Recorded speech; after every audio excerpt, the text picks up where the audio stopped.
Hi everyone, I'm Rick Beato. Today's Everything Music is called Frequencies of Music. This was actually a topic that I talked about on my Facebook Live this past week, and I have some clips from that. But the video goes into everything related to frequencies of music, from how humans perceive frequency. I bring in Dylan and Lennon a little later on to test the limits of their hearing, to actually see how high they can hear using a frequency generator. And I talk about the important frequencies that are in music that we produce even. How high is a piano range? What are the great frequencies in the frequency spectrum that includes sub-bass, bass, lower mids, mid-range, upper mids, presence, brilliance? And go through each one of these and talk about how they relate to specific instruments, for example, like what will give your guitar, electric guitar's presence, or what are the frequencies that make your tom-toms sound like paper, and how to, when you dip them, it makes them sound like tom-toms again. That's all coming up next. Okay,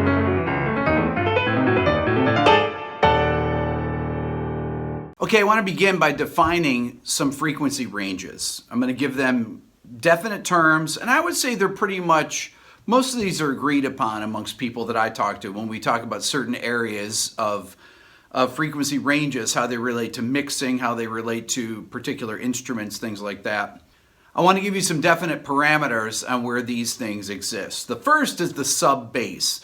Sub-bass, I would define anything between 20 and 60 hertz. Okay, this is the low end. If you think of the piano starting, the lowest note of the piano being a low A is at 27.5 hertz. We're talking about from lower than that up to about 60 hertz or so. 60 hertz is probably the note B around there. If you think of a 60 cycle hum, we're talking between the notes B flat and B.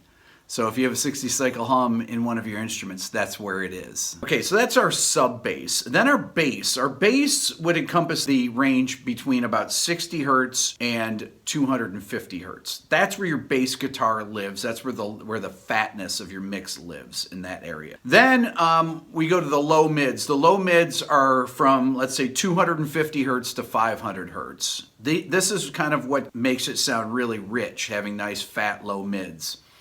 Then you have the mid-range. The mid-range lives from about 500 hertz to 2K. That would be your prototypical mid-range. When somebody talks about mid-range, they're talking about 500 hertz or so, 400 or 500 hertz. That's like the beginning of it, and that goes up to about 2K. And then from 2 to 4K, we have our upper mids. Now, upper mids are the areas of the frequency spectrum that are most easily heard by humans. They're abundantly available in almost every kind of sound. They give things definition. They make you able to hear speech, but too much of it can get very painful to the ear really quickly. So that's an area that you have to be careful of, okay? But it's really that thing that makes things jump out at you. Next, we have what I'll call the presence. Presence would be something from 4 to 6K. That's the area of presence. That's where I will brighten the top end of the guitars, maybe 3 to 4K of distorted electric guitars, things like that. The top end of that leads you into where the snare, where we would touch where the snare wires are. They're a little bit above that, probably around 7K or so. That's where the snare wires are, but that's kind of gives the top end of the snare.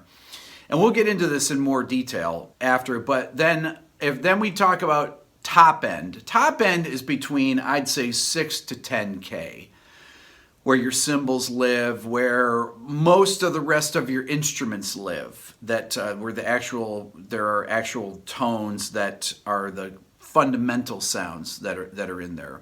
A lot of your high frequencies. That's why you see EQs on a Neve 1073, the high shelf is 10K. Or maybe it's 12K. I think it's 10K. Anyways, above 10K, from 10 to 20K, or from 10 to however high you can hear, and we're going to talk about that in a minute, is what we call the brilliance or air. When people refer to air in a mix, they're talking about 10K and above. They're talking about ambience, reverb tails, all this kind of beautiful stuff where your stereo sense of your mix comes from. A lot of it comes from that top end of your mix, the air, the brilliance. So those are our parameters that we're going to begin with. I'm going to jump into my Facebook Live right now by talking about the range of the piano. We're going to begin with the lowest note, which is low A or A0. And that is 27.5 hertz. Every time you go up an octave or down an octave, you simply either double the number to go up the octave or cut it in half to go down the octave. A is a great note because it is an easy number to divide or multiply. So if we take A440, that's A above middle C is A440. So if we go down the octave, we get A220, A110, then A55, A27.5. If I go back to A440, A80, A1600, A3200. And when we're up here on this high A, we're almost to the end of the keyboard. We simply have, and then we're done. Now that highest note on the keyboard is 4185.6. So this is a high C there. Our keyboard range is essentially from 27 hertz to 41 hertz. Now that's, to a lot of people, it's surprising. Not really on the bottom end, but the top end. You don't think that the piano, that sounds like a very high note, but when you think of 4K, you don't think of it as being that high. Because essentially you're thinking about things like EQing an electric guitar, like a distorted electric guitar. There's a lot of 4K and 3 and 4K that you accentuate to get bite out of it. We associate certain terms in music with certain frequencies. You know, if something has too much sub, that means I'm talking 20 to 60 hertz. Anything below 20 hertz is usually needs to be filtered out because those sounds can't be reproduced by speaker systems. And they actually take energy away from your mixes. They take energy away from everything. There's a lot of harmonics stuff that is recorded in these low registers that you never hear because your speakers are not playing them back unless you have a really good subwoofer that actually goes down that far. So what you want to do is you want to filter these things off. I tend to filter them off. I have filters here like on my knees, for example. And there's a thing, the first notch here on this one right here is at 50 hertz. It's a high-pass filter. High-pass filter meaning it lets through certain high frequencies, okay? So it's really filtering the low end. We call it a low-end shell. And you can have a low-pass filter that filters the top end as well. When we were using analog tape to record, which I still do, you don't worry about filtering the low end in the same way. And one of the reasons is because tape doesn't record those frequencies. Depending on how your tape machine is biased, you have a natural slope on it. And you can adjust it by the way it's biased and the type of machine it is. Sometimes you'll have a slope up and it'll start trailing off around 60 hertz or so. But sometimes you'll have a slope up and then you have a little bump. You might have a bump at 150 hertz or something. Then it'll be flat, and then depending on how your machine is calibrated, you know, you're going to start having a gradual roll off, let's say around 12K or so. Hearing range, or the frequencies associated with a human being's ability to hear, ranges in a baby from about 20 hertz to 20,000 hertz. Now this diminishes over time depending on the age of the individual and how much sound exposure they've had throughout their life. Now if you go to an audiologist, they will test you only up to about 8,000 hertz or 8K. Even though your hearing generally can go further above that depending on how much damage you've had. Now, by the time a person is 40 years old, their hearing at 8K is down about 10 dB. By the time you're 80, it's down about 70 dB. People that have noise-induced, or let's say music-induced hearing loss will have something called the 4K notch, and that looks like this. You'll notice from this chart that the hearing is pretty stable up till about 2K or so, but people with noise-induced hearing loss will have a massive dip at 4K. Sometimes 40 dB loss at that frequency. You can see in the graph here how dramatic it is. Now just imagine if you're a mixing engineer and you're trying to EQ guitars, or you're trying to EQ a synthesizer that has a lot of 4K in it. Well, to you, you're going to want to boost those frequencies that you're deficient in to make up for that difference in what a younger person that doesn't have the hearing loss is hearing. This is one of the issues with people as they age that work in the music business. They start to lose their ability to hear those frequencies there, and they will over brighten their sound. This is one of the reasons you find guitar players, especially as they get older, they tend to add more distortion onto their sounds. For example, if they're rock guitar players, their sounds will become much more trebly, more distortion. They add more distortion because that distortion, the more complex waveforms, are actually easier for the ear to pick up.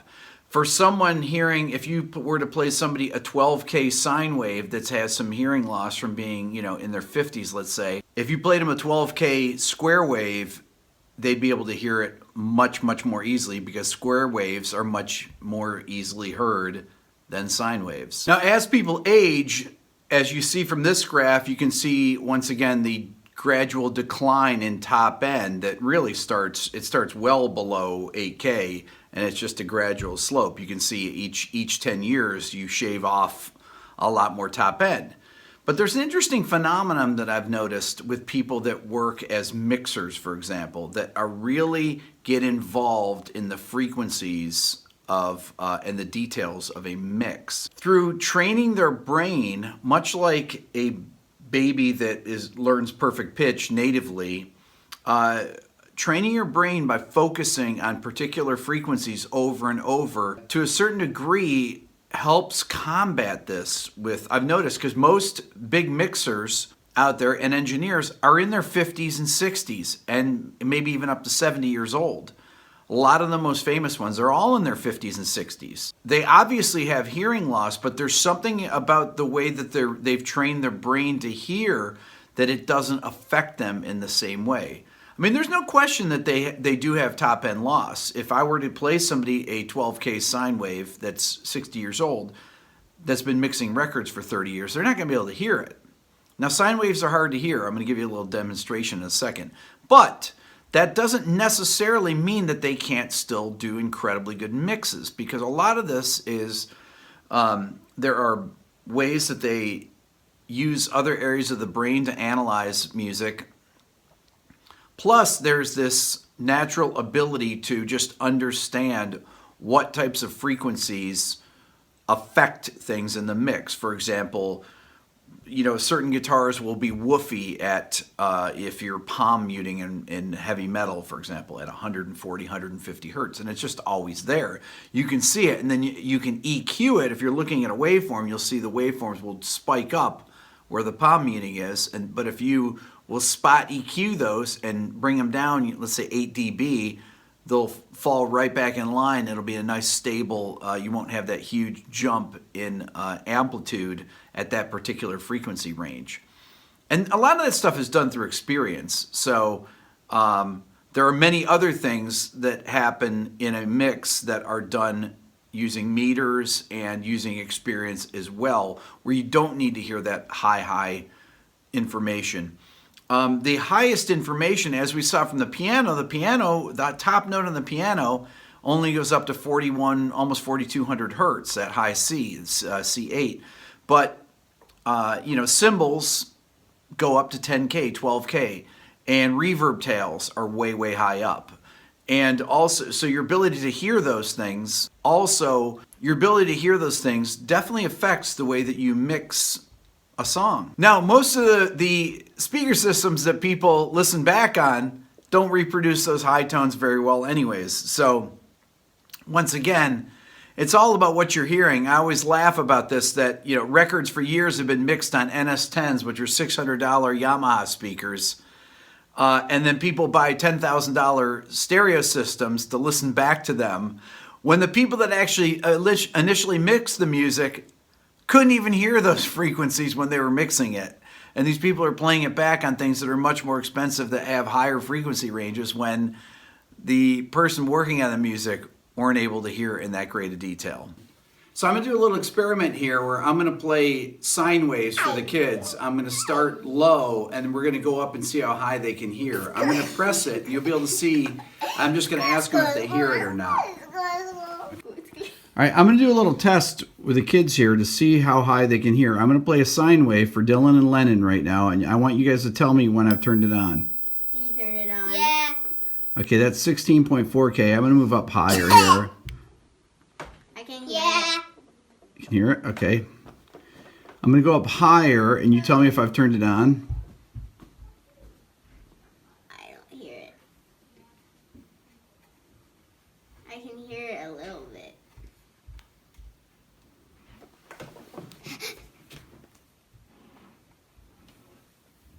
Yeah, I hear it. Okay, so that's very faint, right, Lennon? Dylan? Yeah. You want to come up and listen to it? Yeah. Tell me if you can hear it now. Lennon? Yeah. Dylan, come up. Can you hear it? Yeah. That's 22K almost. Let's see if you can hear this now. Okay, Lennon? Yeah. Dylan? Yeah. So that's 24K that they can both hear, but they have to be right up next to it. I begin to notice with my friends that are in their 50s that they start telling me, well, their kids mumble all the time. And I say, well, no, it's actually because you're losing your hearing in that 4K range. And that's where the speech intelligibility area is. When I want to get a vocal to be more present, those are the areas that I'm going to be boosting. Or maybe I'll be cutting away in the guitar, some of those areas, to increase the speech intelligibility. It's going to be in that 4K range, for example. That's where that lip smacking is and things. That's why it sounds like mumbling, is because in your 50s, if you have that noise induced from playing a lot of gigs without earplugs, hearing damage, you can't hear the articulation of speech, these, the syllables to have sharp sounds to them, things like that you need to be able to hear in order to be able to tell when something's being said clearly or not. But it's also the range where things become unlistenable. Okay, remember, that's 4.1K. I always talk about Pro Tools, which I'm using back here, the 3.8 whistle. It started happening with the mix, or not with the mix system. It really started happening, well, it was with the mix system too, but I noticed it in digital recording. I never noticed it in analog. You get this really piercing, especially in vocals, whistle that you would EQ if you had a notch filter. A notch filter is essentially a filter, an EQ that you can really tighten a band and just cut it out. You can boost it and cut it out. And you can find this frequency where it whistles. And many times it's out of tune with the track. And there's things that exacerbate this harshness, which is auto-tune. When things are auto-tuned, a lot of the way that these pitch fixing programs work is that they will, if a note is flat, they'll actually, I think this is the way it works, is that they speed up the frequency. And if it's sharp, they slow it down. What it does do is distorts the audio. There's no question about it. And there's a harshness that that is put in there that you'll see radical EQs on vocals that you would never ever see 25 years ago. They just didn't have things. I mean, there were things called bandpass filters. Universal Audio used to make one. They'd have it for film, and they'd have it. It'd be actually like a physical rack device. You can still find them on eBay. And they'd be notch filters where you can notch out really thin Qs. The Q is like the letter Q, but it's how big the bell is. You know, if it's a wide swath that you're EQing, or if it's like that, or if it's narrow, it looks like that. That's a narrow Q. Wide Q is like that. Narrow Q is like that. So notch filters are ways to take out really offending frequencies that are in a very, very tight range. For example, if I have a snare drum that has a weird overtone in it, you'll find that sometimes you'll have a pitch that it's not on every hit, but you hear it enough to where it's out of tune with the track. And you can just go in and surgically cut that frequency right out. You have to realize it's there first, but you can literally cut it right out and it just disappears. But many times you'll have the same frequency in the overheads if it's in the snare drum too. And you go in, you can cut it out of the overheads in the same way. I was having this discussion the other day with somebody that was wearing closed ear headphones. I was having a Skype with someone, and that you're finding a lot of hearing loss with younger musicians that are from earbuds. And one of the reasons is that earbuds are open to the air. Because they're open, you have a lot of background noise that gets in. So what do? You turn it up louder. And those high frequencies are the ones that you hear better, especially when there's a lot of background noise. Now, when you have enclosed headphones, it cuts out everything, and you don't need to turn it up as loud, so they don't damage your hearing. So when you see people that are, out on a subway, for example, and they're listening to music, the general rule of thumb is, if you can hear the music and you're this far away from them, a couple feet away, it's damaging their hearing. So that's one point that I'd like to make about that, because your ability to hear frequencies is extremely, extremely important. It's not just for mixing. It's understanding the ranges of instruments, for example, where they lie, what are good sounds with them, and if you accentuate something, how do you make something jump out of a mix, for example? Or if you have a problem, a lot of it that I find is subtractive EQ that you end up doing to get rid of problems. Speaking of subtractive EQ, I remember reading this Sound on Sound article with Tom Elmhurst, who mixed Adele 21. And they had a screenshot of the vocal EQ. It was a plugin. It was a Waves Q4 EQ, and it had 3 really narrow bands of notch filtering. Here's a image of it, of what he was taking out. Notice how dramatic these cuts are at these different frequencies, these 3 frequencies, which are right in the heart of the vocal. And one of the reasons is the harshness of her vocal was making it unlistenable. So he had to cut out these narrow bands. And this is actually very common in recording. When I work with, there's a particular band that I work with that's done really well, but the singer has an incredibly hard voice to record. And it's when he sings E syllables, because you end up closing your throat on it, it cuts through like a knife. I mean, it really, those offending frequencies between 3 and 4K are so painful to the ear that you literally have to go and spot EQ all those syllables. I will go through and I will EQ those offending frequencies. I will bring them down. If you look on a spectrum analyzer or frequency analyzer, you can actually see those spikes right where they are. And there's EQs nowadays where you can actually take them and modify it, and you can see it in real time how it's affecting the waveform and those particular offending frequencies. But this is stuff that you really didn't ever think about recording when you record a tape. When I record a tape, I don't think about that with the vocals like that. But anytime you're using digital recording, DAWs, especially Pro Tools, you always get these artifacts, is what we call them. These harsh artifacts in the upper mid-range. When you're hearing something and you're trying to train your brain to hear frequencies, because your ability to hear frequencies, it's not just for mixing and engineering, it's for actually hearing things. When I play a chord on the piano like that, I am actually playing a set of frequencies, okay?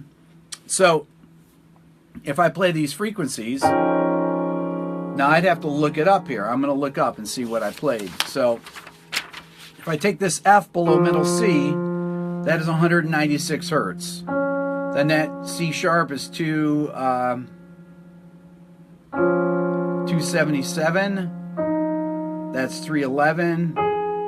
That is 369, 416, and 784. Okay? Those are the frequencies that I'm playing. Those are the hertz that I'm playing. Now, when I play these chords for Dylan, Dylan is able to, when he's writing things down like he did in that last video that I had on Facebook, when he hears this chord, the only way that he's able to notate exactly where those pitches are is that he recognizes the exact frequencies, because this F is 174, but this F, If I divide it in half, it's 87.2. So to be able to recognize that this is F3, okay, and this is F2, and this is F1, you have to have perfect frequency recognition. That's one step beyond perfect pitch. Most, people with perfect pitch can recognize that this is a C, and this is a C, and that's a C, but they're all different frequencies. This one here is 261.6, that's middle C. So one of the things with Dylan when he was hearing this stuff is that he actually has to hear each individual frequency and assign a note to it. Now he doesn't know that this is 174.4 unless I told him, and he would remember that. I'd say, Dylan, this note F here, this F below middle C, that's 174.4. Now I could actually give him these, and in probably a day he'd remember all these frequencies.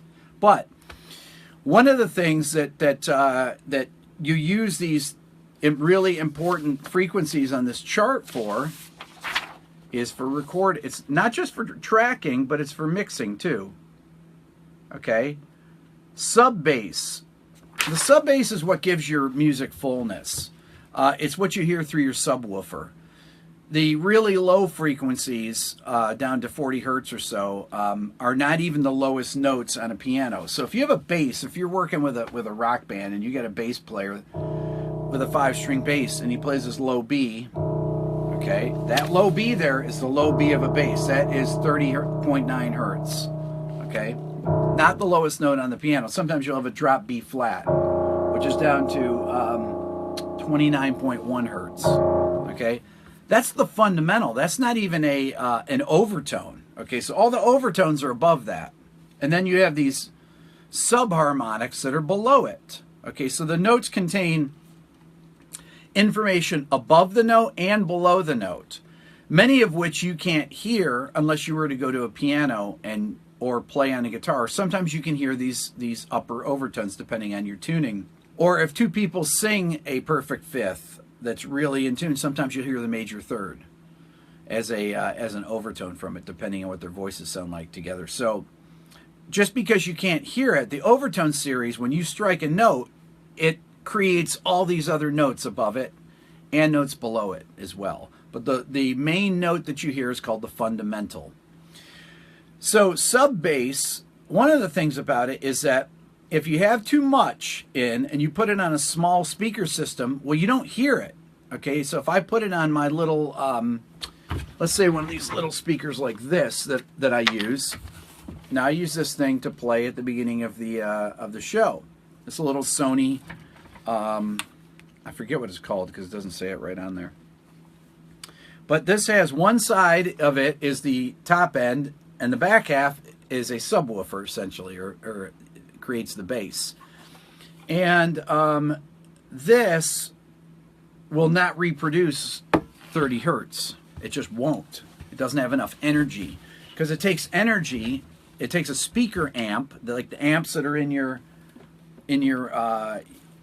speaker systems, or an amp that I have powering my NS10s right here. I have an amplifier that's powering that. And I also have it hooked up to a subwoofer, my NS10s. So that subwoofer is giving enough power to reproduce those frequencies.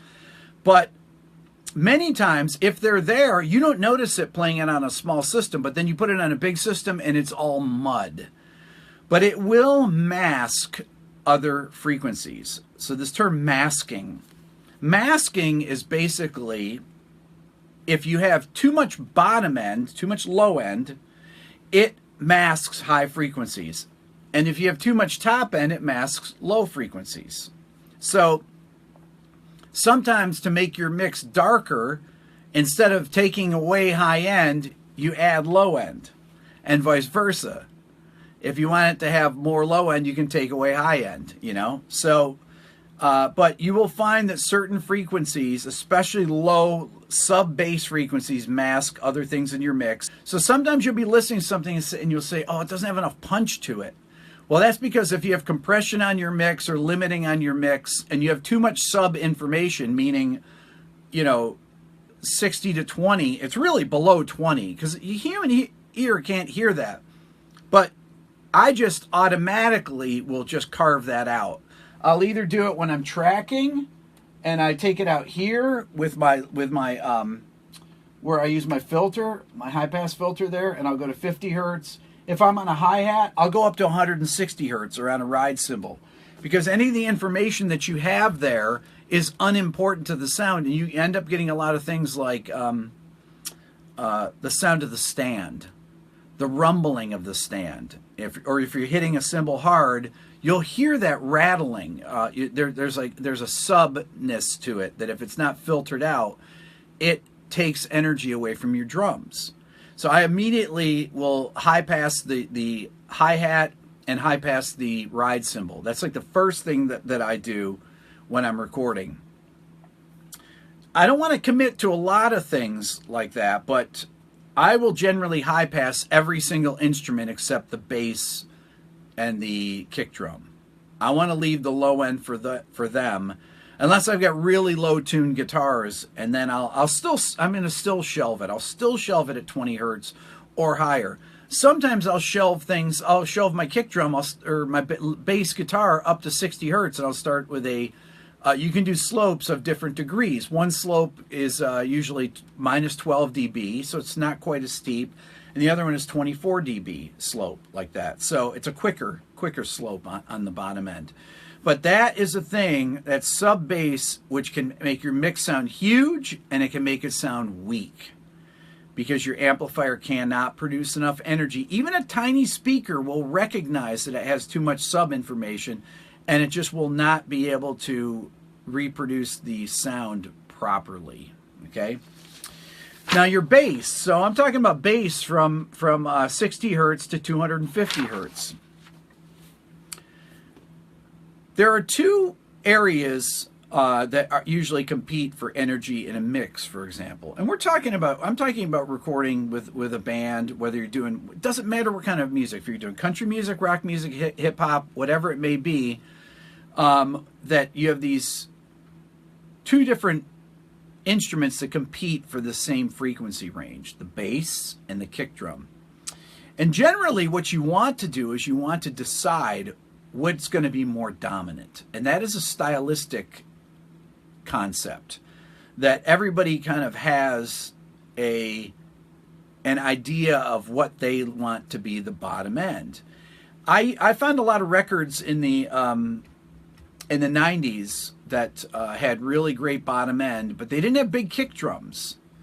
And then you start hearing in the 2000s, once hip-hop got to be bigger and you started getting this merging of styles in rock music, but kind of between both, really, in hip-hop and rap and in rock, where you'd start hearing things like 808 kick drums. 808 is a drum machine that Roland made.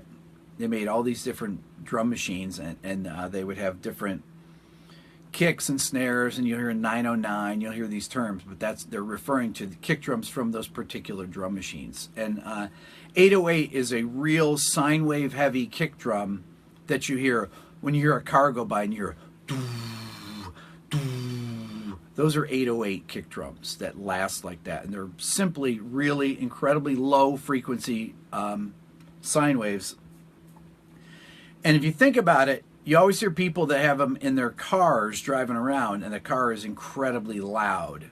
One of the reasons is that it takes an incredible amount of energy the amplifier has to be big enough to reproduce those sounds loudly. So it's draining a lot of energy, and you have to have speakers that can handle it, which is why with a subwoofer, you have these bigger speakers. And sometimes they have an enclosure, and they'll have like a bass trap, or they'll have a bass port, that will let bass out.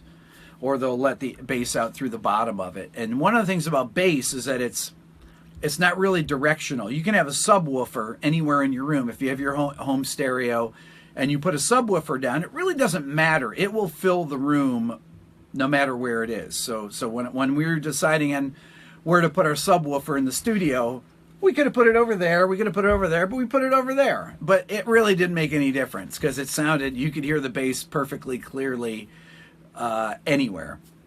Now, The actual bass information, meaning the stuff that's meaningful to the mix that you can hear on small speakers, because that's one of the things that you want to be able to do, is you want to be able to hear music. You want to be able to hear the bass at a low volume.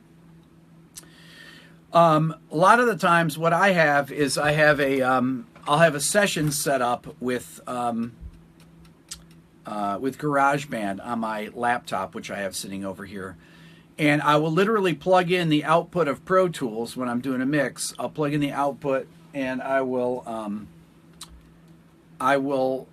listen to it through the laptop speakers, because that's how a lot of people listen to music, believe it or not. They actually will listen through their laptop. And you can't really hear the bass until you hit about 300 hertz. Okay, so even above this, I say the bass goes up to 250. But where you start hearing the bass in the mix at low volumes and on small speakers is higher than that.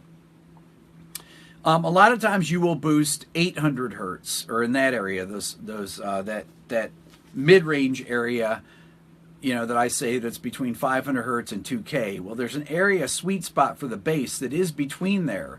The kind of string attack and things like that is about 1K to 1.6K is where that sound is.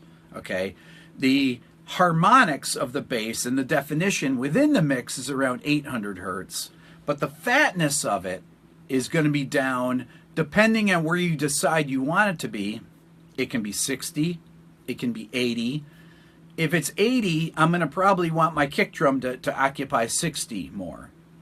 If it's 60, I'm going to want my kick drum to occupy 80 more, or maybe even a little bit above that. And the kick drum kind of just punch through the low end and have a really consistent bottom end with those pushes. Or sometimes you want to hear that, you want to actually hear that kick drum, and then the bass sits above it. But it can't be big in the same spot.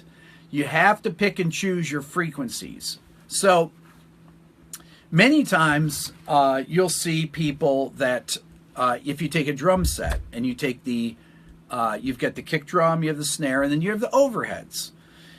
And a lot of times, for me, I will high pass the overheads. I won't do it when I'm tracking it. Sometimes there's a lot of information that's really good that's at 100 hertz, and you want to make that low end. You want to bring up the kick drum, or the low end in the snare drum. You want to bring it up through the overheads. Or sometimes you want your overheads to simply be cymbal mics. Okay, so I'll shelve it at 400 hertz or maybe 500 hertz. I mean, I'll cut off everything below that, and they essentially start to become cymbal mics. And then it doesn't matter if your snare is perfectly in phase with your overheads or not.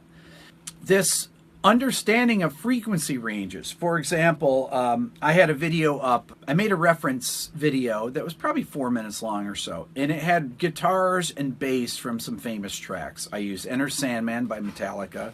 They're all rock songs. Foo Fighters, Everlong, a couple other heavy rock guitar things that had really good guitar sounds, but all different. I had them hard panned, and I played the bass separately, and people can simply go there and use them for a reference tone. But I remember listening to Metallica guitars, and they had this scooped mid-range, and they were missing a lot on around 1K or so. And 1K is a really, really interesting area of a mix. That's where you can get a lot of presence, but you can get a lot of honkiness. When something sounds honky, it's around 1K usually. Well, 1K also happens to be where a lot of the important snare information is 1 to 1.2, 1.4K is right there. Maybe 900. But in that area, general area, you have a lot of important snare information of the actual thwack of the snare. Now, the snare is going to have bottom end too. You're going to have 250 hertz on some snares. You're going to have 100 hertz on some snares, depending on the size and depending on the tuning of it. High-pitched snares have less bottom end. When I say something's choked, I mean that it is lacking in low end. Same thing on guitars. You'll hear frequencies that are in the, when somebody palm mutes something in rock guitar, you'll tend to hear that around 150 hertz or so. You'll start to see it. And if you go in and you take out 150 hertz, and then you were to look at a oscilloscope or a spectrum analyzer, you would notice that woofiness, that bump would go away. and it would take away the energy there that starts to build up. Anytime you have a buildup of energy in a certain area, it will start to cover other things. And muted guitars like that have a lot of woofiness to it, and they have to be treated in the proper way, meaning they either need to be spot EQ'd. So I will actually literally take those little sections, I will cut them out, and I will spot EQ them.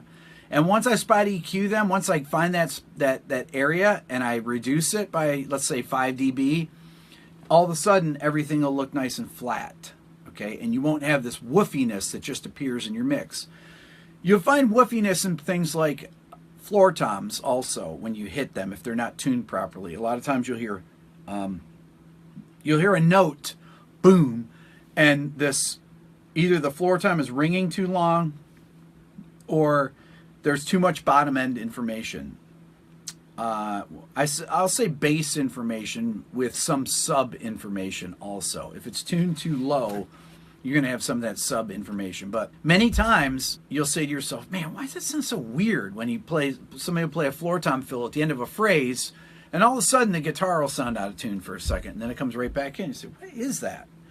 I was on a gig recently on my a cover gig that I did for his benefit a couple weeks ago, and I have a cajon player that was sitting next to me, my buddy Mike Rizzi, and so he's playing, and I'm sitting there, and both my guitar's coming through the monitor, and his cajon, which is this thing you sit on, it's a Latin percussion instrument, he's hitting on it, and all of a sudden the singer, he was 3-4 feet away from me, he couldn't get the key of the song. And the reason is because the cajon was interfering with the frequency range because it was out of tune. It actually had a pitch to it, and it was interfering with my low A string. So when I would play the note A, he couldn't get a pitch because his thing was reproducing really a G sharp. And that weird interaction of the two notes were canceling it out, and he literally couldn't grab a hold of the pitch. So when he stopped playing, then I checked my guitar, I was like, that's perfectly in tune, and we ended up stopping and starting the song a few times, and I finally figured out one of the reasons was that that low end was competing with that note that it was close to, which is why tuning your toms, for example, in a drum set to the key of the song is really important if you're able to do that. I've got a few videos where I talk about this, about tuning to the key of the song. It's easier when you're using single ply heads on both sides of the drum to actually tune it, because you can actually get a more accurate pitch to it by having thinner heads as opposed to a 2-ply on the top and a single ply on the bottom. It's easier to actually get them in key with the song, but there's generally a pitch that drums sound good at, or a pitch range that they sound good at that you want to stay within. But anytime that I'm hearing any type of like on toms, one of the problem areas is 500 hertz. That's where you get a papery sound. So if I'm miking a tom-tom from the top, and a lot of times I'll use a Sennheiser 421 on the top, if I'm using one mic, I'll end up dumping out around 500 hertz. It may be 480, it may be 510, something like that. But on both the toms, or 3 toms, I'll dump out that frequency because it starts to sound papery.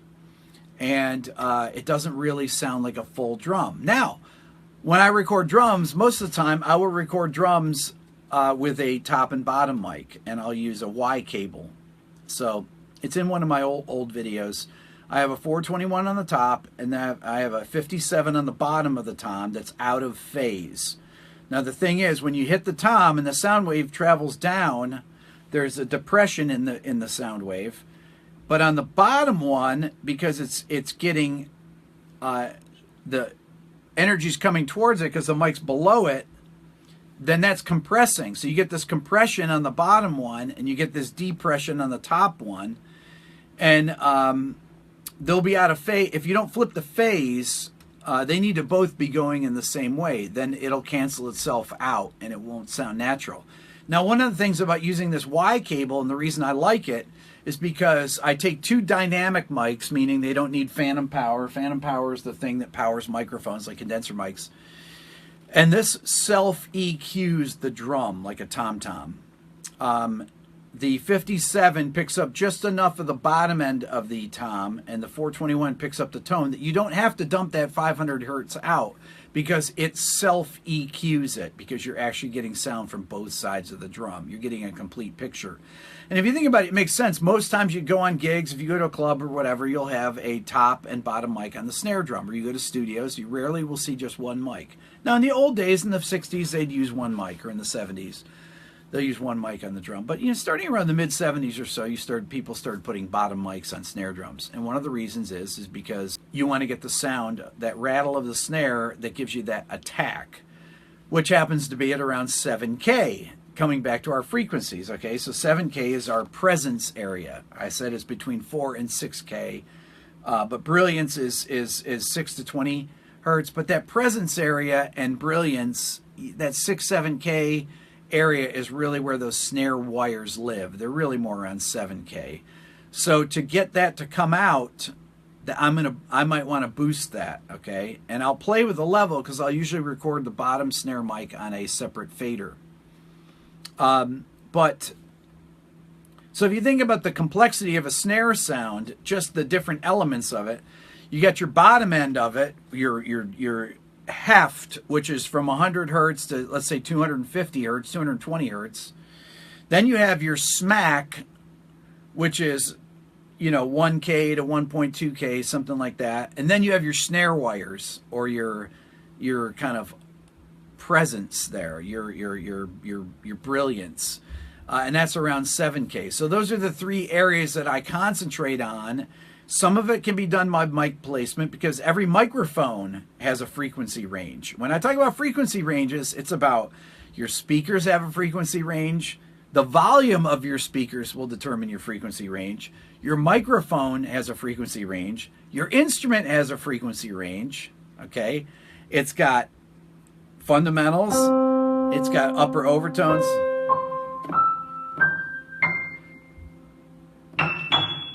And it has overtones, it has subharmonics, and you have to take all these things into account. You can train your brain to hear these frequencies and to recognize things like woolliness or woofiness or honkiness. There are these terms that people will use, or sibilance, or piercing. There's all these words that describe these different areas of instruments. If you're out of the range of an instrument and it starts to get really thin, this can be an oboe that's playing in too high of a register, or it can be a snare drum that's tuned too high. And when it's tuned too high or outside the range that is natural to its shell, because every instrument has a range. For example, you can't take a guitar and tune the strings a minor third higher. You just can't. They'll break because they're not, the strings are not, the gauges are not right. You can, but you have to use lighter gauges. Guitars have a particular range in which they sound good in, as far as their frequency range. All drums have a resonant frequency. If you take all the lugs off a shell of a tom, a 13-inch tom, let's say, or a floor tom, and you tap on the shell, you'll hear a pitch. And that is the resonant frequency of the drum. Now, some drum manufacturers, I think DW does it, actually prints it on the inside, what the pitch is of the shell. Okay, so that's the resonant frequency, meaning that the frequency that it resonates, the pitch that it actually occurs when you hit it. So when you're playing on something that has a natural resonant frequency, and you put these heads on it, for example, and those heads are maybe a half step out of tune with a natural resonant frequency of the actual shell, you start to get these weird anomalies that you don't realize where they're coming from, but they're actually because they're fighting against the sound waves that are masking the tone. Okay, it's just like the guy sitting next to me with the cajon that was playing that was a half step out of tune with my A string, and the singer couldn't get his pitch because of those two frequencies were competing with each other.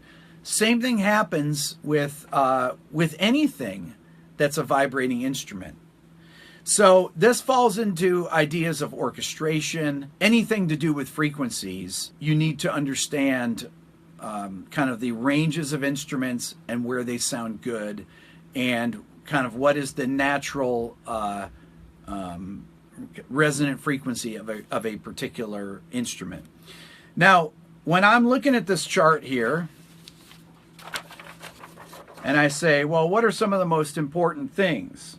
Well, really, the most important stuff is really around here. The low mids, the mids, and the upper mids.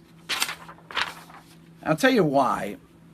If you listen to old AM radio stations, if you grew up like me and would listen to stuff, and you listen on little transistor radios with one little speaker, most of the music happens in that mid-range there, in the low mids, the mids, and the upper mids. Anything else doesn't matter quite as much. It does matter in your fidelity of recording. If you have a big, lush, low end, like when I listen to a film score, I was listening to a Hans Zimmer film score today. You know, you listen to it on the speakers, and a lot of this film scoring has these dramatically huge low end in the drums and things like that. And you'll find this richness in the bottom end. But if you put it on small speakers, you lose all that. There's a cue from some piece, I forget, that has like a thunder sound, but if you play it on small speakers, it just doesn't come across. You don't hear it. It's strictly a low information, low frequency, sub information sound that just is unreproducible on small speakers. So what you really want to do is you want to figure out stuff that sounds good in this range of like 250 up to 2K.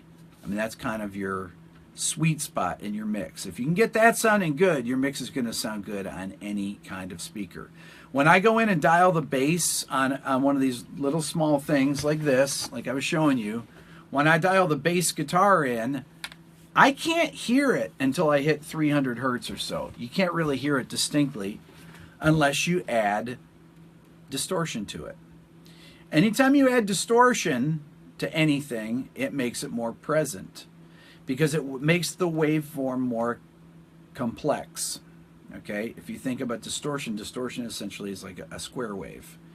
So that distortion added to a particular sound makes the waveform more complex and makes it jump out of the mix and makes your ear able to perceive it better.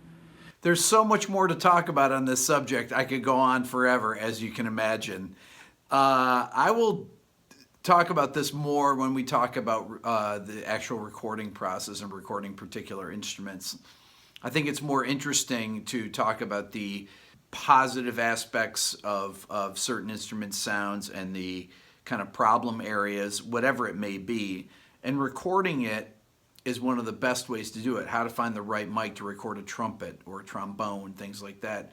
This is also kind of, I've gotten some questions on, for example, EQing strings that come in these, in libraries that you use, and what are the areas to EQ, for example. I'm always, when I'm doing a mix, or even when I'm doing orchestral mock-ups, I'm always EQing the instruments in the groups for the most part, because they don't really quite speak like I want them to. It's also difficult to get the correct dynamics in a performance. You can ride the parts, but sometimes you have to spot EQ them as well. That's all for now. Please subscribe here to my Everything Music YouTube channel. And if you're interested in the Beato book or Skype lessons, write me at rickbeato1@gmail.com. Thank you for watching. We'll see you next time.